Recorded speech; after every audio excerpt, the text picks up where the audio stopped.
Obviously, the big news was Sony's PlayStation 5 event, which naturally I didn't watch and absolutely hated everything about it. The games look bad. Tim Sweeney, he was ow! Jeez, get out of here! We need a PS4 fanboys. David, you're not David.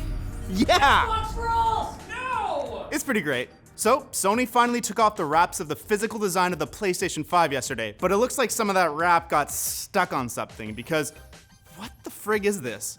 I mean, I guess it's better than a weird-shaped V pizza holder dev kit, but like, not really.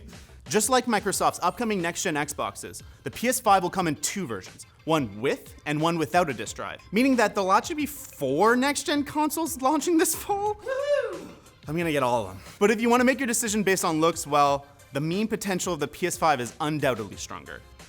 Like, it's so strong in the Force, it's amazing. Sony's announcement livestream also showed off a boatload of games, like so many! And while it may be hard for PC gamers to admit, frankly, well, they all look friggin' sweet. Except for another version of GTA 5. This game is approaching Skyrim levels of platform re-releases. Among the titles announced was the new Insomniac-developed Spider-Man Miles Morales, which turned out to be just an expansion for the original game, until it turned out one more time that it's actually a standalone game? Hey! Confusing! Kena, Bridge of Spirits is a Pixar-looking Zelda-inspired adventure. Horizon Zero Dawn sequel is called Forbidden West and is absolutely the best freaking game ever. Settle down. And if you're worried about all of these being console exclusives, over half the games shown will be coming to PC at some point, so just hold on. The night is darkest before the dawn, which is not true, but it's usually like kind of gradual brightening, Yeah, but it's like a gradient. sun's coming up. Tomorrow. Let the bottom dollar come tomorrow. on. Let's stay in game mode for a little bit longer, because the Sony event wasn't the only dump of new game announcements made this week. The IGN Expo saw the release of trailers for Werewolf the Apocalypse, Earthblood, which looks as bonkers as it sounds, Metal Hellsinger, which looks like Doom mixed with Guitar Hero. Really? That's amazing. Dual Universe, a multiplayer mashup of Space Engineers and Star Citizen, and Void Train, a trippy survival game where you build and protect a multi-dimensional train in zero gravity. Oh, one of those. Yeah, you know, that's classic genre. Anyways, a new Star Wars game called Squadrons also announced after it was unintentionally posted on Xbox.com front page. It looks like a multiplayer dogfighting game, but forgive us if we're a little skeptical that EA isn't just gonna release a microtransaction heavy abomination that spits in the original Rogue Squadron's face. Come on, EA, make it good. Do it for Porkins. Moving on to the actual tech news now, Microsoft has said it will stop providing its facial recognition technology to the American police forces until federal regulation can be enacted concerning its use. With the announcement, Microsoft joins Amazon, which said it will also stop selling its facial recognition tech to police for 1 year, and IBM, which said it's pausing all development on facial recognition wholesale. The company's decisions are reportedly based on studies ongoing since 2018, which show that facial recognition systems performed worse when analyzing women and people with darker skin. And obviously, that's really bad. Not good. No. Now, many law enforcement agencies across the US still use facial recognition tech from smaller companies, but let's hope that with the tech giants pushing for regulation, we'll see less potential for abuse.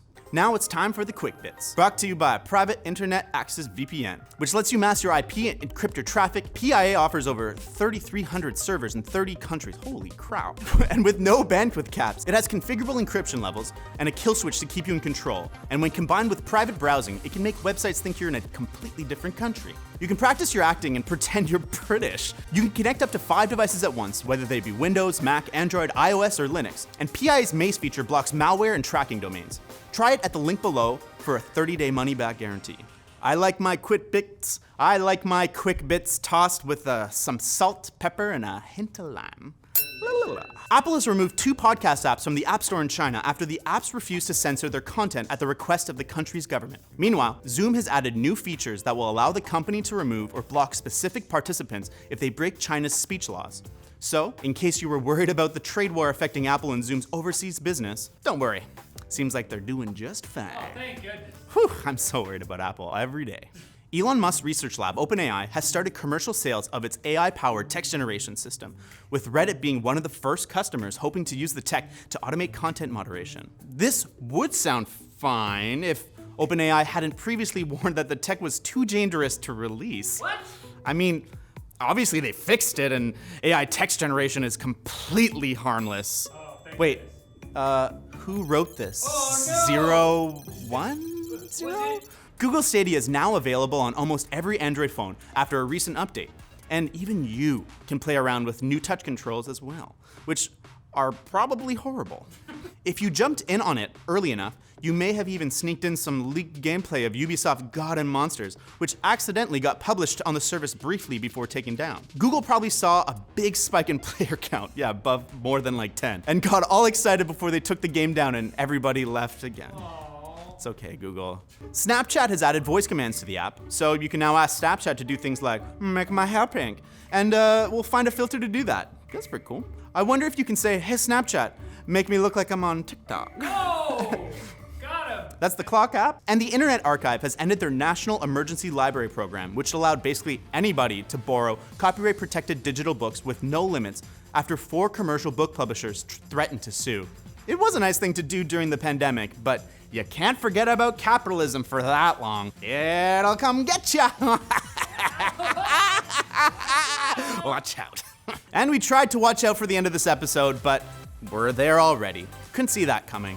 Come back on Monday for the tech news, or it'll come get ya when you least expect it.